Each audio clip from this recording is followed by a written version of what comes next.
Or Darko, transfer deadline day move. I guess that was pretty frenetic. Talk us through how it came about. Yeah, to be fair, it was something that was happening in the background a couple of weeks before that. There was talks, but obviously nothing concrete. But obviously everything happened on deadline day, so it feels like it was frantic, but really truly it wasn't as bad as maybe people thought or as rushed. So yeah, but it was just obviously having to do it quite quickly in terms of once it was close, trying to sort out everything. But other than that, it was all good. And how have your first few days at Hull City been for you? Very good. Staff, the players have been really helpful. Yeah, so I've just been able to train without worrying about anything else. So it's been really good. Has it helped having the international break? Because I think a year ago, the window closed on the Friday, and then there's the round of games on the Saturday. I think City played at Leeds United, ironically enough, and then you kind of had the 2-week international break. Has it helped that kind of you had the window closing on Monday, and then you've had a bit of time to kind of just, I don't know, take a moment for yourself, get to grips with everything here without worrying about preparing for a game? Yeah, definitely. I think once there's no game and you have that much time, it's easier to kind of get your mind around what's happening, what's going on, where you're going to be, moving to and everything. So I think it was really good to have that time.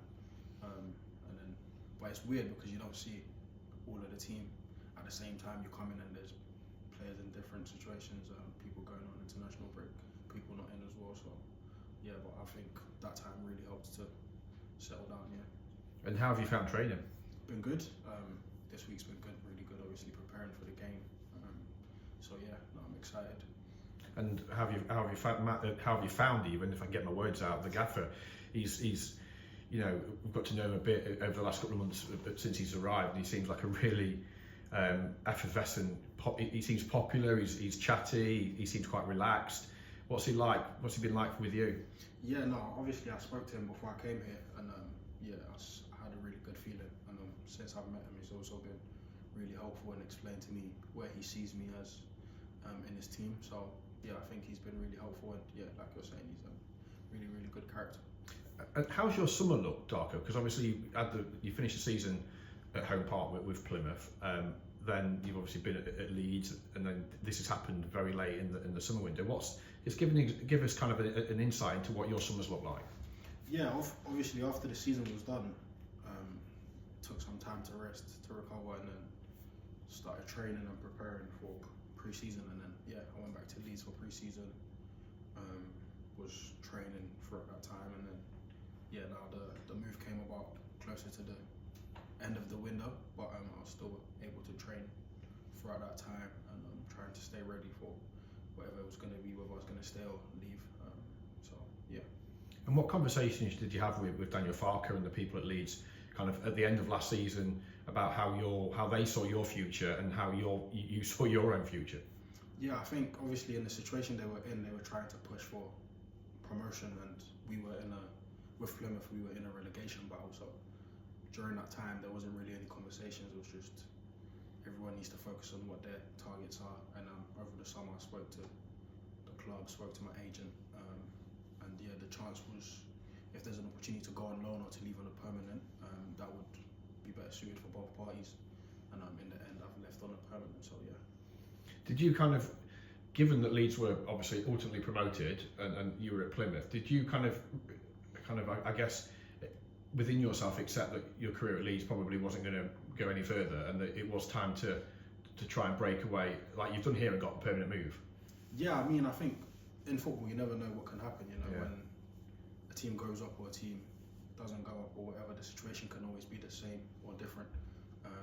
But yeah, I was always prepared for whatever it was, whether I had to stay and fight for my place in the team, or I had to find somewhere else to go and develop my career. So I think the decision that I've made to come here, I'm really happy, and I'm excited for the chapter that's ahead for me here. And that's the thing, isn't it? You're only 21, but you've got over 50 games at Championship level under your belt. That's quite an achievement for somebody so young, isn't it? Yeah. I think it's obviously important playing at a young age to get your development and to improve. And for me, that's massive thanks to Plymouth Argyle for the opportunity that they gave me there. So yeah, no, I'm happy with that, but I know there's more that I can achieve and do. So yeah. And in terms of Hull City as well, now you've got that, I guess that security of a contract. You're here as a first team player. You know, you're not being loaned out. You know, you're not classed as potentially a development player. Does that kind of give you that stability off the field that we know to footballers is so important? If you've got things settled off the field, you're allowed on the field to focus on your football. Yeah, I think it definitely helps. But I was saying this earlier, like I've come here with an ambition to improve, to help the team, and to grow as a person. I think there's a lot in my game that I can improve and work on, but there's also things that I can add to the team.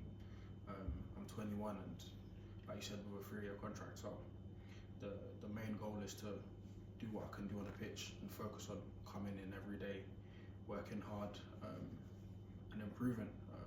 From obviously my last few seasons in professional football until now, there's been a lot of improvement, but there's also more in my game that I can add and keep working on, and that's the main goal for me. I don't really care about what's happening off the pitch. It's about coming in, training hard, learning from the players that are already here, and growing as a person. How would you describe yourself as a player, Darko? Obviously, we've seen clips of you at Plymouth. I've spoken to people at Plymouth about your development there over the last couple of seasons, because obviously you had a spell the season before last, didn't you, which was cut short unfortunately by injury. To City fans watching this that perhaps don't know much about you, would have read that you were sold for £5 million to Leeds from Man City as part of the Calvin Phillips deal, and you've played at various age groups for England, most recently the 21s. But how would you describe yourself as a player? Yeah, I think I like to get on the ball. I like to drive forward with the ball. I like to create chances. I want to score more goals. That's something that I want to add to my game. Defensively, I think I can also make an impact. I think helping the team in both boxes